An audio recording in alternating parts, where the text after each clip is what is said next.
મિત્રો આજે કુદરતી ફિલ્ટરની વાત કરવા જઈ રહ્યો છું જે આપણા ગઈડિયાઓ વર્ષોથી કૂવાઓમાં એનો ઉપયોગ કરતા હતા। મિત્રો ટેકનોલોજી નહોતી ત્યારે પહેલાં કૂવામાંથી પાણી કાઢવામાં આવતું અને કૂવા ગાળવામાં આવતા ત્યારે કૂવાના તળિયાની અંદર એક ઝાડના સૂકા લાકડા નાખી દેવામાં આવતા હતા જેથી કૂવાનું પાણી ચોખ્ખું રહે અને એ ઝાડનું નામ છે મિત્રો જાંબુ।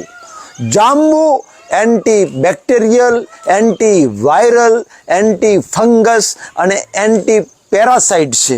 એટલે મિત્રો જાંબુનું લાકડું જે છે એ કૂવામાં હોય તો પાણી ચોખ્ખું રહે। મિત્રો આપણા ઘરની અંદર પણ સિન્ટેક્સની ટાંકી હોય, આરસીસીની ટાંકી હોય, કોઈ પણ ટાંકીમાં આપણે પાણીનો સંગ્રહ કરતા હોય તો એમાં જાંબુના લાકડાના ટુકડા 2-3 ટુકડા અંદર નાખી રાખજો। એમાં લીલ નહીં બાજે, એમાં પાણી ગંદુ નહીં થાય, લાંબા સમય સુધી ચોખ્ખું રહેશે અને વારંવાર તમારે પાણીની ટાંકી સાફ નહીં કરવી પડે। તો આટલો એક સરળ કિમિયો અપનાવજો। મનહર પટેલના જય ભારત, જય હિન્દ, જય ગુજરાત।